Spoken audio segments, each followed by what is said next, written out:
इनमें से कौन सा अंग उत्सर्जी अंग से संबंधित नहीं है? तो ऑप्शन है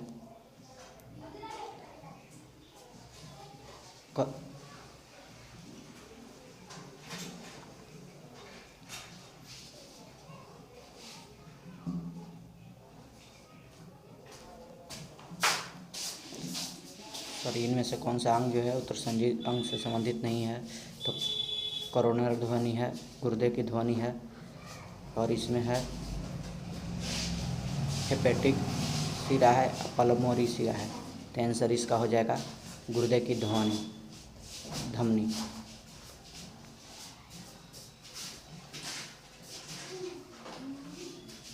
अगले इसका क्वेश्चन है अंडे देने वाले प्राणी। अंडे देने वाले प्राणी क्या कहलाते हैं? तो अंडे देने वाले प्राणी क्या कहलाते हैं? उस ऑप्शन है राइबोसोम प्राणी, द्विराज्य प्राणी, या अंडज प्राणी, या जन्म करने वाले प्राणी। तो इसका आंसर हो जाएगा अंडज प्राणी।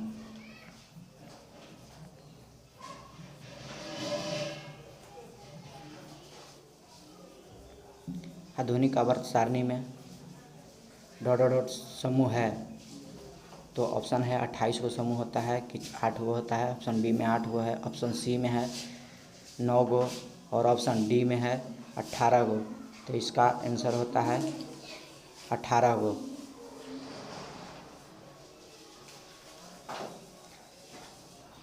निम्नलिखित में से किन पौधे में मुक्त प्रजनन अंग पाया जाता है?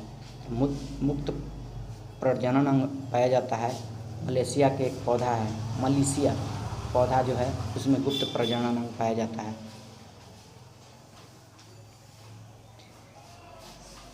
विद्युत आवेश की इकाई क्या है? तो विद्युत आवेश की इकाई क्या है? न्यूटन है, ऑप्शन ए में है, ऑप्शन बी में है एम्पियर, ऑप्शन सी में कूलम्ब, और ऑप्शन डी में है जूल।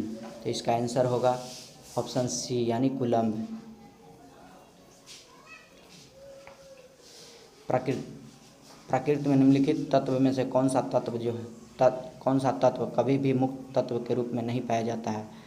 तो है ऑप्शन में दिया हुआ है सोना, कि प्लेटिनम, कि चांदी, कि सोडियम। तो इसका आंसर हो जाएगा मुक्त अवस्था में नहीं पाया जाता है, वो है सोडियम है।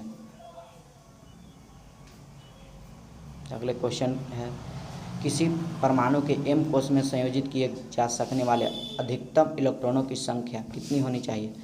तो अधिकतम इलेक्ट्रॉनों की संख्या कितनी होनी चाहिए? ऑप्शन दिया हुआ है आपको 2, ऑप्शन बी में है 6, ऑप्शन सी में है 8, ऑप्शन डी में है 10। तो ऑप्शन इसका आंसर हो जाता है डी यानी 10 आंसर है।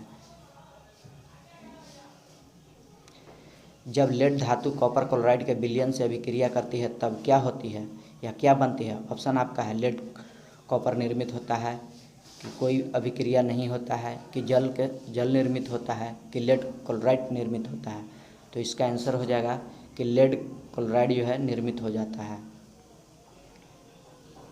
आधुनिक आवर्त सारणी में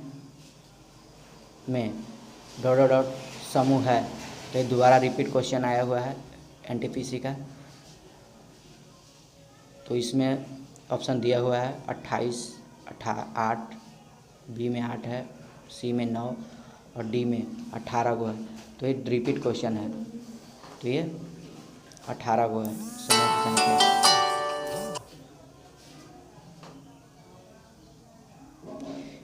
ISCO बर्नपुर डॉट में स्थित एक स्टील प्लांट है, वो कहाँ में है? तो है उड़ीसा है, कि वेस्ट बंगाल है, कि बिहार है, या झारखंड है? तो वो वेस्ट बंगाल यानी पश्चिम बंगाल में स्थित है। जो स्टील प्लांट है जो है ISCO बर्नपुर जो स्टील प्लांट वो पश्चिम बंगाल में स्थित है। नेट्रेडियम निम्नलिखित में से किसका लैटिन नाम है? नेट्रेडियम निम्नलिखित में से किसका नाम है? कि लिथियम का है, ऑप्शन ए में है, बी में सोडियम है, सी में रुबिडियम है और डी में पोटेशियम है। तो आपका आंसर सी होता है यानी सोडियम का नेट्रेडियम नाम है।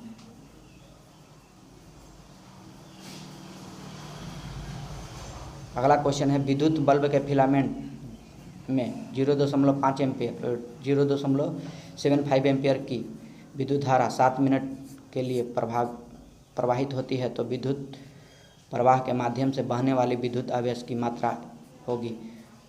तो 315 ए में है ऑप्शन में 315 कूलम कि 225 कूलम कि 240 कूलम कि डी में है 200 कूलम।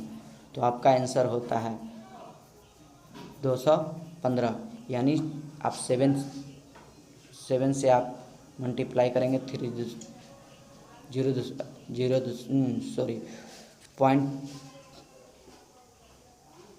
पॉइंट आप 7.5 में 7 से मल्टीप्लाई करेंगे तो आपका 315 कूलम आ जाएगा। अगले क्वेश्चन की ओर चलते हैं। निम्नलिखित में से कौन सी तापमान की इकाई है? तो तापमान की इकाई कौन सी है? डिग्री सेल्सियस है, डिग्री है कि सेल्सियस है कि केल्विन है?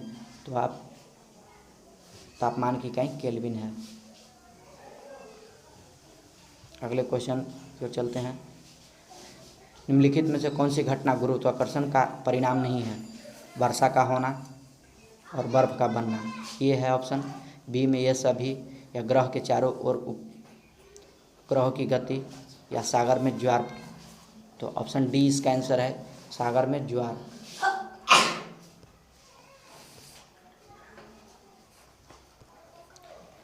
कार्य संपन्न होने के लिए 3 कारकों की आवश्यकता होती है। निम्नलिखित में से कौन सा एक कारक आवश्यक नहीं होता है?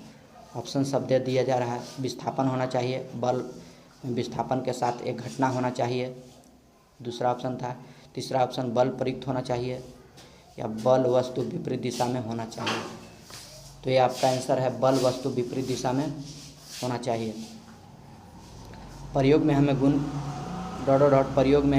प्रयोग हमें गुण की विरासत को एक पीढ़ी से अगली पीढ़ी में ले जाने के लिए तंत्र प्रदान करता है। वो क्या है? तो ऑप्शन है स्टेनले मिलर ने, डार्विन के, मेंडल के, कि होरेल्ड उरे के। तो मेंडल के है।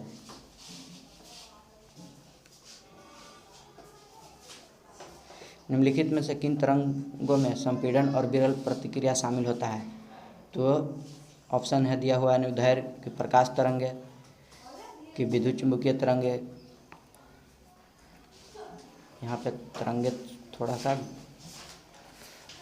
शॉर्ट हो गया था, विद्युत चुंबकीय तरंगे कि अनुप्रस्थ तरंगे। तो इसका आंसर है अनुदैर्घ्य तरंगे।